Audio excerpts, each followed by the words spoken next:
basically gave them a bad review, and their efforts were to turn around and basically harass them. They sent the spiders, the bloody pig mask. They also sent them a book on how to deal with the death of a spouse. So it really got intense. Whoa, that's not good. Yeah. How to deal with the death of a spouse? Yeah. So surviving the loss of a spouse is the name of the title. That sounds like that's a borderline threat. That's kind of scary. Right?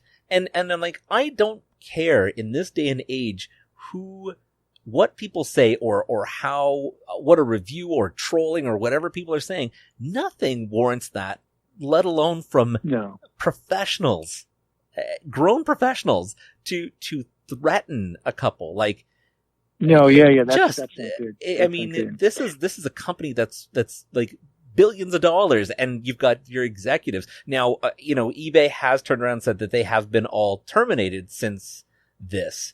And they should be. And they should be. But, I mean, you really question your employees. Now it was said that these executives had gotten the idea from the 1988 movie Johnny Be Good. Really? Where apparently this plan to harass the bloggers and overwhelm them came from that idea of a movie. So quite an interesting turn. Again, from someone who is an actor, and that where they get this idea, it came from a movie. Okay. Wow. Okay. Well, here's the thing. I've done, I do independent projects. I'm I would say a blue collar actor. I like to perform, and if there's a young filmmaker, or a low budget filmmaker, and they have a good project, a good idea, and they're really artistic, I'm about performing. So I don't, so I'll, work on a project. So I've done some things that are lower and things that can go on Amazon, and where people can go in and make comments about it. And sometimes some of the comments can be, that no one's ever really given me a horrible comment, but just maybe the whole project as a whole. But if you're in the whole project, then it's rough. It's rough. It is definitely it's hurtful. Yeah. And a lot of people can be very hurtful, and there's really nothing you can do about it. Yeah. And so I can understand the pain someone can feel when they do get a review. But at some point, you got to realize, if let's say you're a manager, you have to come to that point where you got to realize, you got to understand that not everybody in the world's going to think you're the best. Yes. And so you have to have the ability to be okay with being insulted. Mm-hmm. And that sounds horrible, crazy to say, but I'm an actor, but I'm also a businessman, and I've done both for years. And when I started managing people, I knew that I had to work on not being insulted. Yeah. And you always hear people, that's insulting. And so I knew in order for me to do it, because I do get insulted, we all get insulted. So I knew that I had to not take that with a grain of salt, and understand that not everybody's going to think I'm the right person for this position. And as long as I know I'm doing my best, as long as I know who I am, that's going to be the most important thing for all of us. Yeah. So for me, I think for actors or anybody in a certain position where people insult them, the higher road is you have to in those positions, you have to be willing to take an insult. And there are people that we can see in our world today that are in the highest positions that are having problems with this. Mm-hmm. And otherwise, sometimes people do great things, but when they're insulted, they don't understand how to take the high road. And in order for you to truly be effective, because we all have to realize, not everybody's going to think we're the best. That's right. Or we're the best for this, or doing this job was great.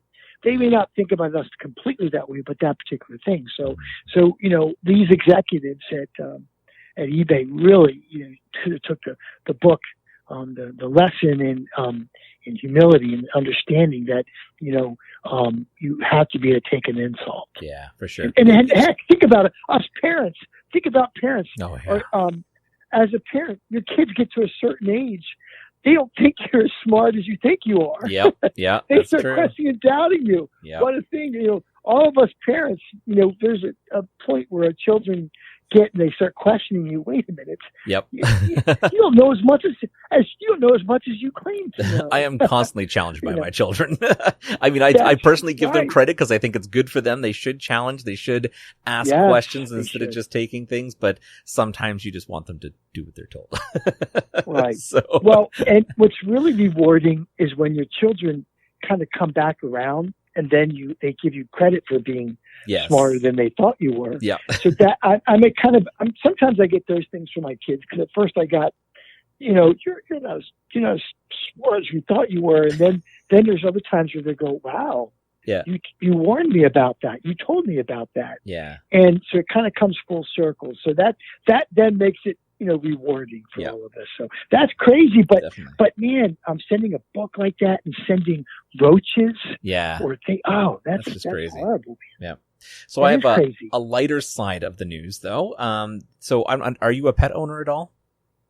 I am. Okay. I have a beautiful dog. Okay. His name is Nash. Mhm. He's a husky shepherd Oh, mix, nice. and I adopted him from a shelter, and I saved his life. He actually saved my life, but not well. Meaning he's really what a great addition. He brought such joy. Animals can bring such joy. Yeah. To a family, it's such a wonderful thing. And every day, I'm so thankful for adopting my dog. Yeah, we have an adopted rescue as well. She was from the Dominican Republic. She's a coconut hound. Nice. Kind of looks like a greyhound, but tan. Okay. And she's definitely full of love. We also have a cat, Yeah. and this article is actually about a cat. Its title is "An Attention-Seeking Cat Won't Stop Lying in the Road with Its Eyes Closed, Pretending to Be Dead." So this 14-year-old cat named Lolly keeps tricking the neighbors by lying in the road outside of his home and faking its own death so that people will actually get out and of their cars and try to check on the cat or move the cat or whatever. So it's really cute article about this cat that continues to fake its death, sometimes with its eyes rolled back and its tongue hanging out, trying to trick motorists to thinking that he's died. And then when they try to move the cat's body, it gets up and then starts rubbing up against them.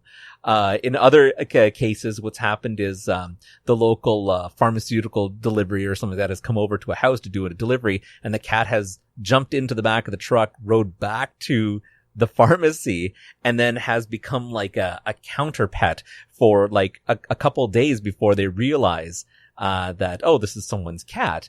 Now, the cat is actually so notorious for pretending this death trick to get attention that its owner has to start posting signs to state that this cat is not dead. And its owner and all the local vets know the cat. So if you find the cat, please return it to the vet, and they'll return it back to the owners. That is absolutely hilarious. It just goes to show you all of these animals. We don't realize how smart they really are. I mean, this is intelligence at its finest. Yeah. And these animals that we bring into our homes it's so sad when they're mistreated. But we don't realize how smart they are. Right. And such personalities. I know. Yeah, the personality, and and my mother adopted a cat as well, and because my father had passed, and it's given her it's companionship for so many people, and so I'm a spiritual guy, and I think there's a reason for almost everything. I just think about everything. I think about our, and again, I'm not a holy roller, but I just think that we were created, and there's like a reason for everything. Yeah. And so you think like animals are what great companionship they are for all of us, and they think about having an animal or a dog around in an office, how sometimes it can stop tension. Yes. And because what you do when you see an animal, you take some of your anxiety and you let go and you start talking in like a child's voice to the dog, or the cat. And it takes, think about it. When you're doing that, what does that do for your psyche? Yeah. It gets the blood flowing in a positive way. Yeah. And so that's what animals do. It's so great. Yeah. When I adopted my dog, he was in, because he was actually at the shelter, in the animal shelter, and he was behind the cage, which is sad when you go and see animals like this. But it's called the Castaic Animal Shelter in Santa Clarita, California, which is in LA County, and I went to pet him. And this shelter is amazing, by the way, just so you know. It's a very clean, organized, such an amazing job. Mm-hmm. Great. I have such respect for these people that run this. And there's a lot of volunteers as well. So whoever wants to volunteer in an animal shelter, please do. But anyway, so I went to go and pet my dog. And I couldn't really reach him all the way because he's like behind this like fence thing. Mm-hmm. And I said to him, look, I can't reach you. And I'm talking to him as if he's human. I said, I can't reach you. You need to come closer. And you know what he did? He listened to me, and he shoved his body up all the way against the fence. Oh, wow. And I was just in utter shock that he listened to me. And I thought, wow. This is the one. This is incredible. Yep. Yeah. Isn't that incredible? It is. He did that. So here's the other thing I'll say, too. And so I'm petting him. My daughter was with me. And most people, when you look, you don't necessarily make a decision right away. So I pet, this dog, and walked away. And I got about 15 feet away, and I hear this loud bark, and loud enough that my daughter and I turned around, and I thought, is that? And I said, is that the dog that we were just petting?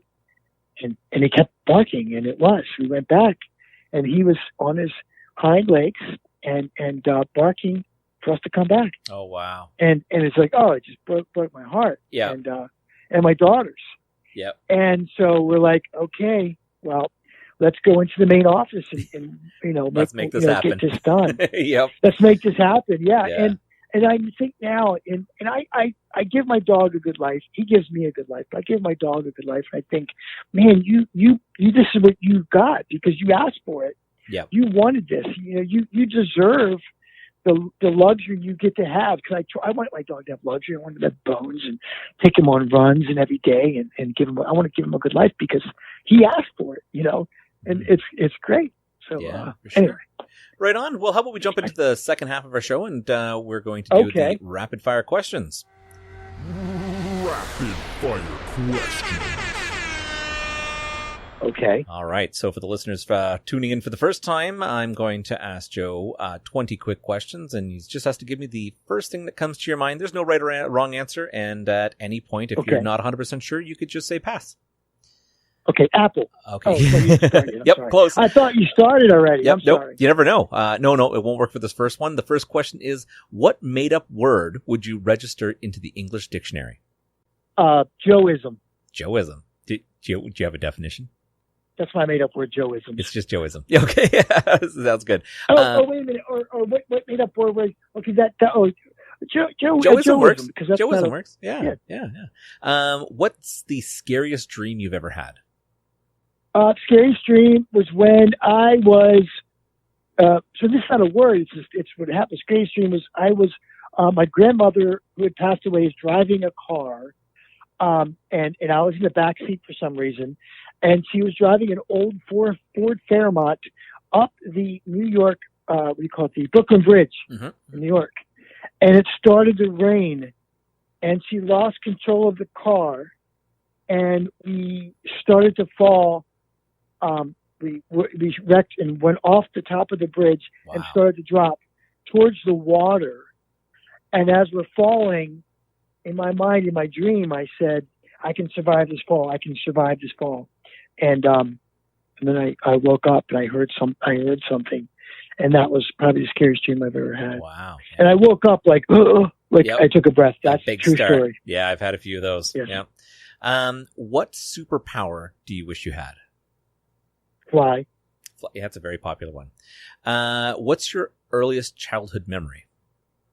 I was 2.5 years old. My